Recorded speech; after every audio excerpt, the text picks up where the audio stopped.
قرآن پاک یاد کرتا ہوں بھول جاتا ہوں. آپ کا کام محنت کرنا ہے. السعی منا والاتمام من اللہ، ہماری طرف سے کوشش ہے، باقی تو اللہ کے ہاتھ میں ہے.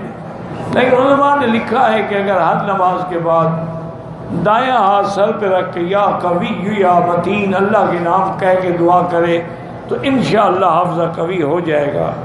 اگر نماز کی انتظار میں ٹیک لگا کے نیند آ جائے، سب کے نزدیک وضو ٹوٹ جاتا ہے، کیونکہ ٹیک لگانے سے اعضاء ڈھیلے ہو جاتے ہیں. پتہ نہیں ہوا نکلی ہو تو شک تو پڑ گیا نا، اس لیے وضو دوبارہ کریں. ہمارے یہاں بعض لوگ جو ہے اذان ہو یا اقامت ہو اشہد ان محمد رسول اللہ پہ انگوٹھے چومتے ہیں. یہ بدعت ہے اور گناہ ہے. درود پڑھا کرو. جو بیوی فوت ہو گئی ہے یا دوسری بیوی جو شوہر کے جائیداد میں عورت کا 8واں حصہ ہوتا ہے، جو فوت ہو گئی اس بیچاری کو تو ویسے بھی کچھ نہیں ملانا. اب جو زندہ ہے اگر تیرے مرنے کے بعد زندہ رہی تو 8واں حصہ لے گی.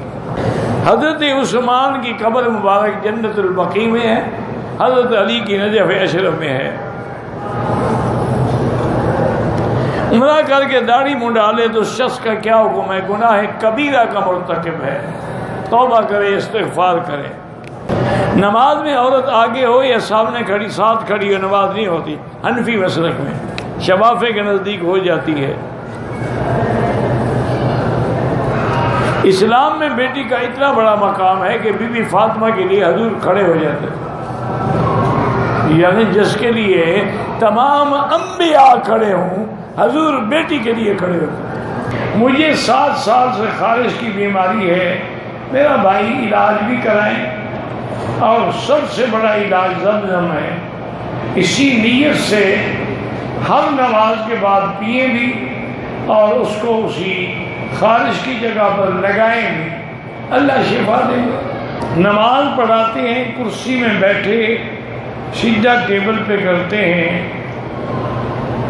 نماز مقتدی ہو جائے، نماز تو ہو جائے، لیکن افضل یہی ہے کہ وہ نماز پڑھائے جو معذور نہ ہو.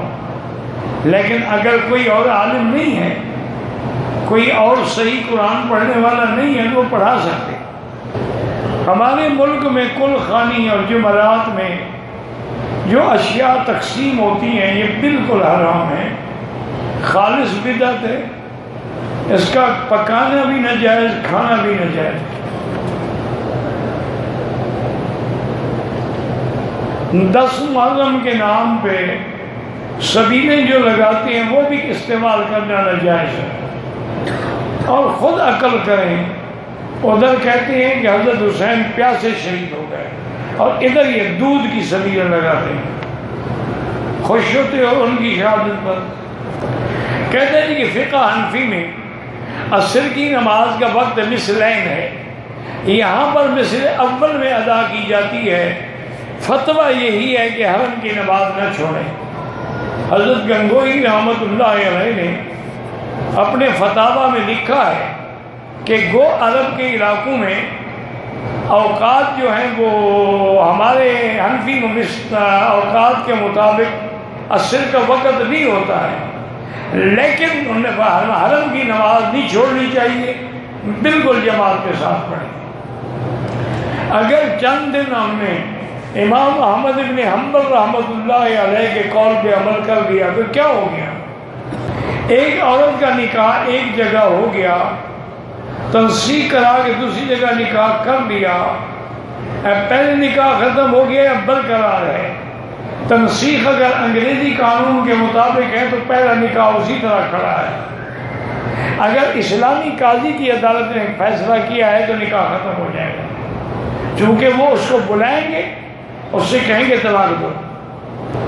اگر کسی آدمی نے اپنی بیوی سے کہا کہ اگر تو نے مجھ سے جھوٹ بولا تو تجھ کو 3 طلاق ہے، پھر بھی بیوی نے جھوٹ بولا تو 3 طلاق ہو گئی.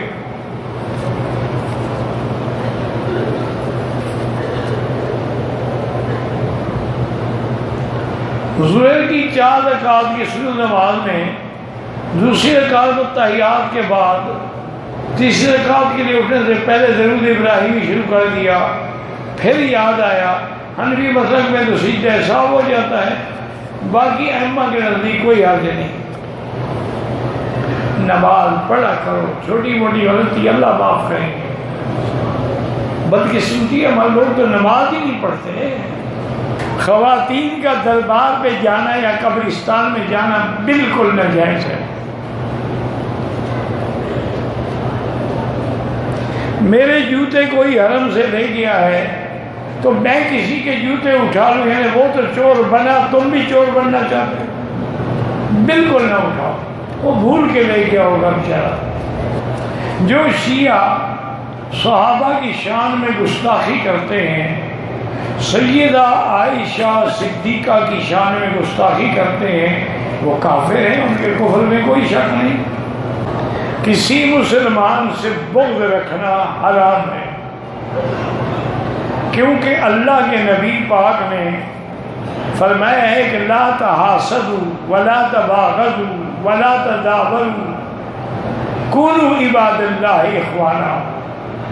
ہم نے خبردار ایک دوسرے سے حسد نہ کیا کرو، ایک دوسرے سے بغض نہ رکھا کرو، اور ایک دوسرے سے نفرت نہ کیا کرو، بھائی بن کے رہا کرو۔ بلکہ ایک حدیث مبارک میں ہے کہ لیلۃ القدر میں اللہ ہر کسی کی مغفرت فرما دیتے ہیں، لیکن جن کے دلوں میں بغض اور کینہ ہے ان کی مغفرت نہیں ہوتی جب تک وہ ایک دوسرے کو معاف نہ کرتے۔